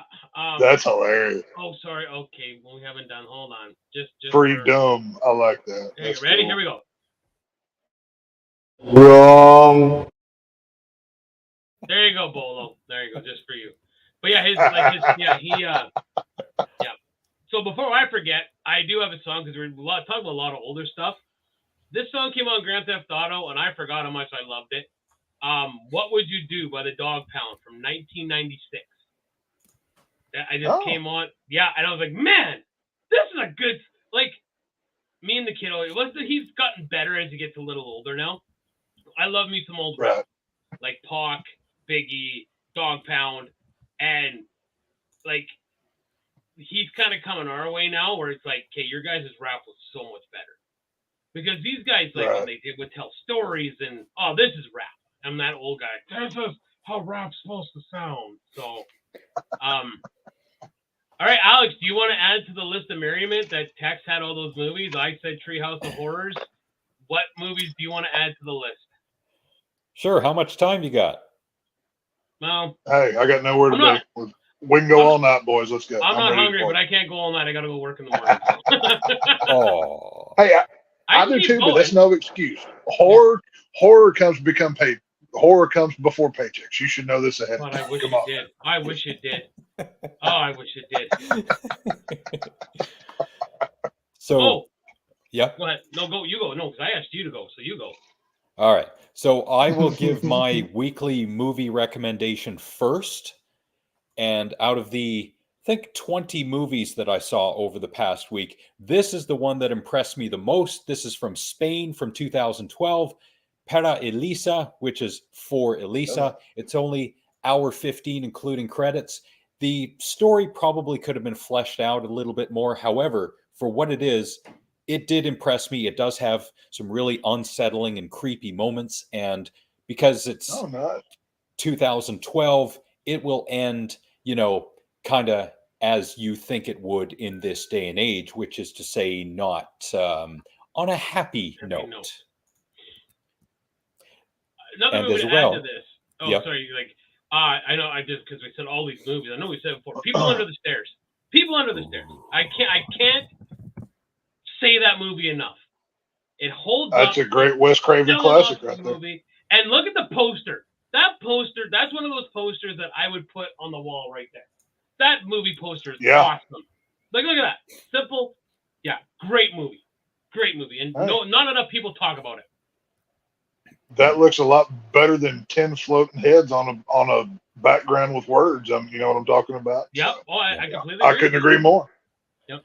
Yeah, when you're not relying on casts and famous people's faces, you can actually put up like some of the story and the environment and the background in there to get people interested. And then you put Wes Craven's name on there in the early 90s, you got something. Yeah. Hey, another creepy one. Wes Craven's one of the kings, man. There's no creepy, argument. Not a big horror movie, but at moment, The Burbs. Oh, with Tom Hanks, yeah. What a great movie! Like it just, creepy elements to it, but because I think because of Malachi was in it from Children of the Corn, right? Mm-hmm. Again, I enjoyed this movie, and again, it's got its little creepy things in it, and yeah, again, This movie for me, it started off very strong, but think about halfway through, it started to slow down and peter out, which unfortunately, like a lot of movies over the past 20 years has been the norm. But at least watch it for the first half hour, 40 minutes, because that's where it's the best. I need to rewatch The Burbs. It's probably been 20 years since I've seen this film. It's, Alex can kind of attest to this. When you watch so many movies, a lot of them kind of get lost. You may have loved the film, but there's so much content you can take, but there's so much you haven't seen. You want to go forward. A lot of movies that I love, I haven't seen in a long time. That you keep saying, okay, I'm going to rewatch The Hills Have Eyes or whatever it may be, and you just a lot of times you just seem to not get around to it. You know what I mean? Yeah, and I'm afraid that the old saying is when. Right before you die, your life flashes before your eyes. I'm scared that with me, it's just going to be a bunch of random movie scenes I see before I die. Dang it. I need to rewatch Halloween 4 for the 35th time. I need to rewatch it one more time, something like that. If I only had if I only had 2 hours left, what would I do with it? Oh, Halloween 4 is a good idea. See, now, if I've got 2 hours, I'm going to drink heavily while having sex while watching a horror film. I'm going to do all three at once. Just bang it all out. You know what I mean? Lots of pun intended. Some of the movies that really, I love it. Yeah, impressed me over the years. The first, VHS has, I think, 5 or 6 entries to it. The first one for me is the best because it has the through line of the guys going into the house and finding the VHS tapes and watching them. This is an anthology film. This one I like the best. The other ones are good, but this, for me, this is the best in the series, and it's from 2012. It's almost 2 hours, but for me, it's worth it. And did you watch the one that just came out on Shudder? VHS 85? Ooh, that's on my list. I haven't seen it yet. That one's pretty good. It's better than 90, or was it 90, the one that previously came out? I can't remember what year designation. It was the one with Ratma in it. All Hail Ratma. I think. Was it 99? I can't remember. 99 was okay. I do agree with you. The best one was or the first one was the best, but 85, it's pretty good. It's got a couple kind of Friday the 13th inspired segments, and there's one where a kid can tell the future that I won't spoil because it's worth watching, and it takes place in a police interrogation. It's pretty good. But yeah, VHS 85. It's on exclusively on Shudder. I think you'll have Shudder in Canada. I'm pretty sure you do because Joe Bob talks about Canada on The Last Drive-In a lot. But I think we do. Yeah, it's worth checking out. Oh, I'm sure you did watch. Did you watch American Horror Story? Was it 84, 85? I gave American Horror Story 1984 was the last season that I watched. Okay. That show used to be so good, but it fell off bad. That was the only one I watched. Pretty crappy. That's the only one I watched because I didn't like the other ones. I tried. Okay, did you? So you've seen Murder House, right? The first season. Yes, I thought it was okay. What about season 2, where it's in the insane asylum? No, I didn't care. I just didn't give a shit. Really? Yeah, I love that season. My wife that's my loved favorite. It too. My wife loved it too. Yeah. I like season 2, the insane asylum. I like Murder House. I like the one at the freak show. I believe that was season 3. Roanoke was actually pretty good. I don't remember which season that was, but it was the one where that was like the the ghost hunter season one that they did. Hotel was all right with Lady Gaga, but 84, that was kind of the ending for me. I was like, all right, this show's kind of jumped the shark. And American Horror Story this season, it's a basically all female season. It's kind of a ripoff of Rosemary's Baby kind of thing. I haven't heard good word on it. I haven't even watched it. I don't really care, but it is what it is. All right. What else do we want to add to this, Mr. Alex?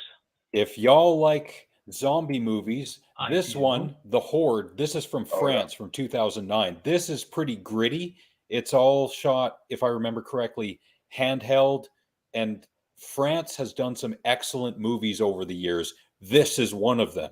This is like a crime zombie movie. So I highly recommend this one. Is it a found footage handheld or just handheld in general?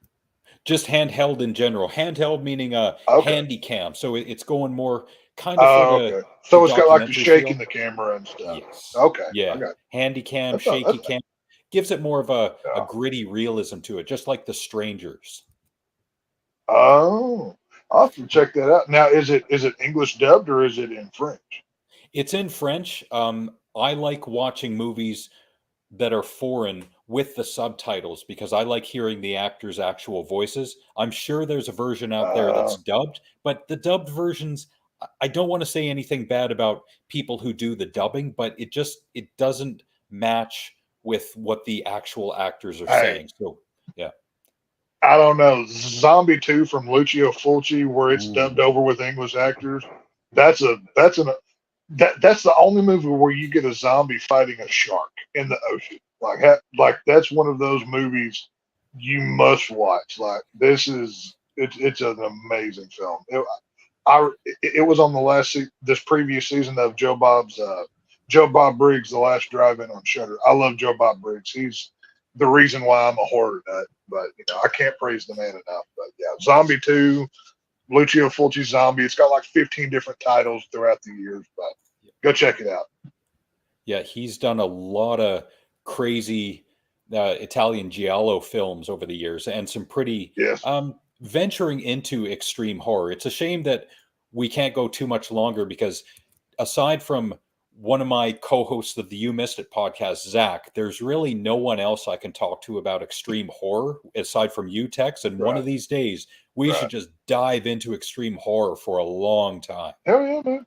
Yeah. So you let me know. We'll like I said, my go-to for horror is the nastiest, the goriest, the bloodiest, the most disgusting, the crap that people walk by and go, "Dear God, how could anybody enjoy this?" I'm over there with handfuls of popcorn like a 3-year-old. That is my movie. So we'll definitely have to do that one day, my friend. And when we get off of here, I will show you a website that will fill your fancy with regards to those kinds of horror movies. This that I'm showing Hell you yeah. right now, The Butcher, this is from South Korea from 2007. This is a good entry into extreme horror. But of course, when Nick said slow burn, I immediately thought of this French film from 2007 called Inside. This is the definition of extreme horror slow burn. If you can find yourself a great copy of this, listen with headphones, because this will take you on the most disturbing ride that you have been on in many years. This is an excellent, excellent film. I highly recommend it. Now, on terms of disturbing, is it more or less than Hereditary? It is more than Hereditary, in my opinion. Hereditary, that's a good one, but that's a little different in terms of its tone and its story. I like this film. It's a really well-made film, but Inside is different. Okay. I've never seen that. I'll have to add that to my list to check out. I haven't seen that one. And if anyone, and I'm not just talking to Tex, but if anyone mentions the name Lucifer Valentine, this is a local Vancouver filmmaker. If anyone says, do you want to watch a Lucifer Valentine movie? You punch them in the face and you walk away and never talk to them again. Reason being, this guy, he does not do horror movies in the traditional sense. These are exploitation films for the most part. A lot of puking and degradation and torture, like slow torture. I've seen all of his films. Not Black Metal Veins. That's a documentary. That's the highest rated film he's done. But all these other ones, Angela Chapter, Slaughtered Vomit Doll, don't watch these movies. And I'm not saying that as reverse psychology. I am telling you, do not watch these movies because they are not for good people. If you watch any of these movies, you will have lost your soul. You're looking at a guy right now who's seen all of them. I have no soul. So it's basically in the qualifications of a Serbian film. It's kind of what you're saying. Even more so. Now, worse than a Serbian film. Holy crap. Okay. If now you're talking about something right there. No. Now, a Serbian film, this to me has a political message. This has actual meaning to it. I don't know the history of Serbia and what its government did to its people, but Lucifer Valentine's movies are unrelenting in terms of just being disgusting for the sake of disgusting. You see people puke. You see people shove their hands in their mouths and puke and then do it again and continue puking. It's not something you want to see. Now, a Serbian film I can appreciate for, the extremes that it goes to.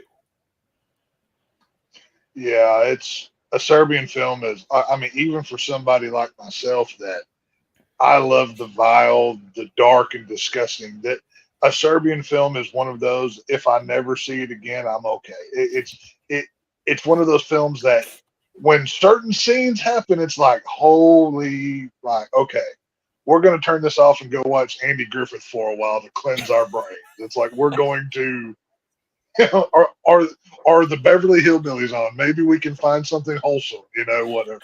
Because there's just some stuff in that movie, that trippy stuff, man. It's something. Yeah. This is another good one. This is a French film as well from 2008. Martyr. Yes.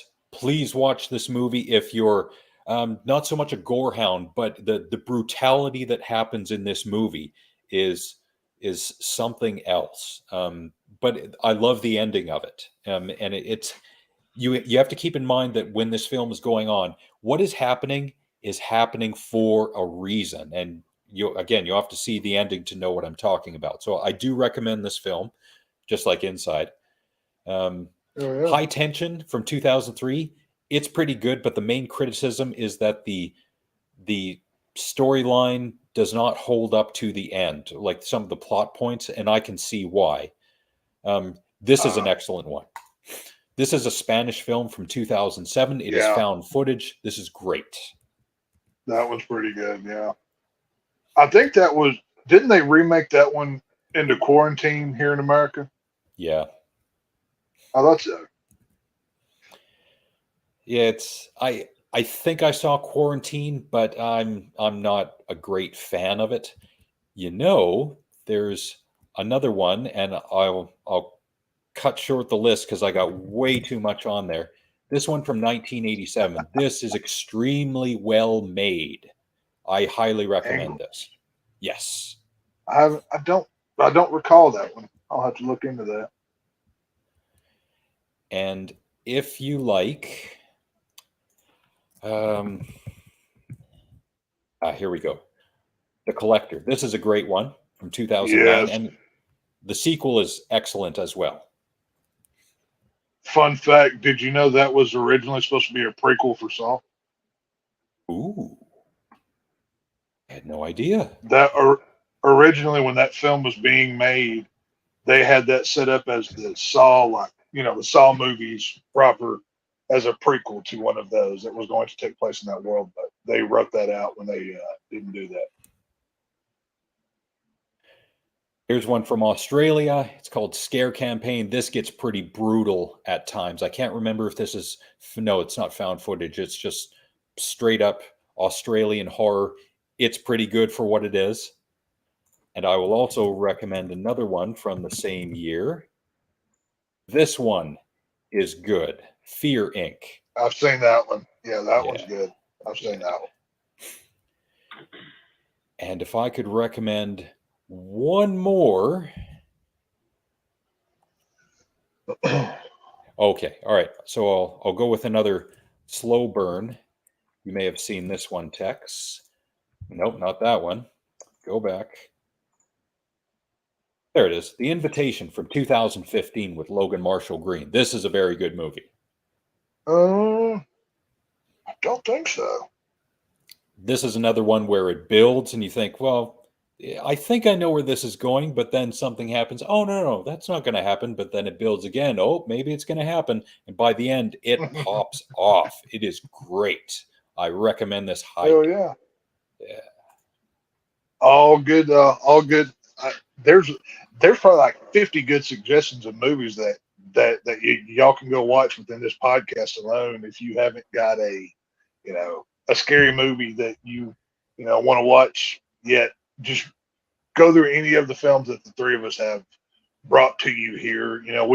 We're not going to recommend something that we don't like ourselves. You know what I mean? So many good suggestions here, and I'm sure there's all different varieties have been mentioned and noted. So y'all can find something. You know what I mean? We even mentioned The Simpsons, so there is literally almost anything. This thing that's anything everybody can watch. So. Dude, when I got to go to Universal Studios, and the number one reason why I wanted to go was because of Simpsons Land that is down there at Universal Studios.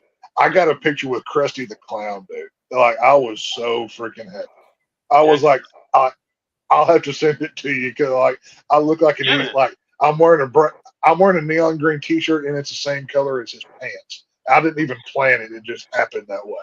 So it's pretty cool. That's so great. hell yeah. All right, I'm tired. Let's go. All right, let's go.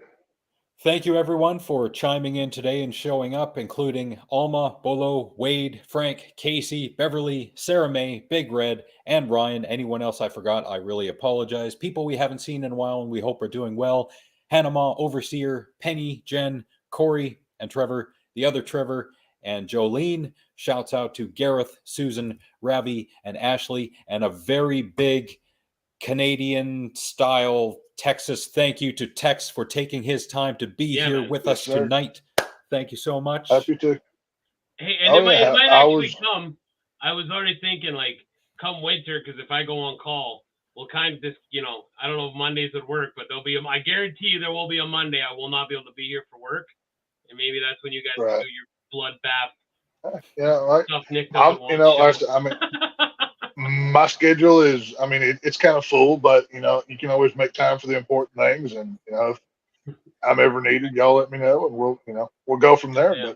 But I do thank y'all for the invitation, and obviously, like I like y'all show. I've been watching for the last few months or whatever it has been. It's always, I may not always agree with y'all's political viewpoints on some things, but I appreciate how y'all present it. I can honestly say that it's, y'all are both cool guys. We've, in this little YouTube world, weird world that we all live in, whatever, it's fun to see things from the other side sometimes. So, I can't, recommend y'all show enough. And you know what? The Texas proves, like what me and Alex always push on our show is that, and I'm sure you and Frank are the same way, is that we can not agree on certain things, but there's nothing saying we can't sit here and be friends and talk, and nothing was brought up political, nothing. And we've been at almost 2 hours talking about movies. This proves, you guys, we can disagree on certain things, but they're not saying friends can't come together and just have banter about important things to us, but in the grand scheme of things, really nothing for 2 hours. And as evidence of that, go back on Drew's Patreon, on the Derailed Patreon, go to the last 9/11 episode. Frank and I were just screaming at one another for like 2 hours. It was great. Just going at it. And, we put on a great show. We're both, like you said, at the end of the day, politics is only really here to separate and divide with a bunch of people who control the whole thing. Yeah. Don't sweat the small stuff. Live your life. We all don't have to agree, but don't be an asshole. That's my whole thing. I don't have to like you. You don't have to like me. Just don't be a prick. You know what I'm saying? That's why, like I said, I love my freedom, but things that y'all do. I find it hilarious. So, I like self-deprecating humor, but it is what it is. So it's all good. But we ended up, just my message to everybody, like Tex said too, just said it there. Just love each other. Get along. There's too much shit in this world right now with thing that's going on everywhere, which is awesome. We didn't even talk about it. There's enough shows talking about it and enough people sounding off about it. We're hopefully, there was only not a lot of people here watching, but maybe people will see this and go, I'm going to listen to three buttholes talk about horror for 2 hours just because I don't want to listen to anything else. So thank you, Tex. It was great. And man, I appreciate the opportunity, man. Tomorrow night for you guys is it? Yeah, tomorrow night. Tomorrow night is the It show where we will be breaking down the original It. Wednesday is our fantasy football show, and Thursday is Nosferatu, the original. So tune into the Harsh Truth. There you guys go. Frankie and the boys will be out doing that stuff. So please go check them out. Hell yeah. Alex, finish us off, my man. So as always, think before you say something, think before you do something, and hopefully over the past hour 50-something, you were slaughtered by stupidity, bludgeoned by buffoonery, and dismembered by dumbness. Thank you all for being here. We shall be back next Monday. I don't know if the Harsh Truth has reached 500 subs yet, but they're close. So we're like 5 away. We need like 5 subscriptions. We need 5. We need like 5 or 6 to get over the hump. Get over the hump, and we're doing a charity stream for animals. If you don't like that, you're a piece of shit. So go subscribe to it. And we will send, I don't know, me and Alex will talk off air about what our money is sitting at for the square jar that we gave up on.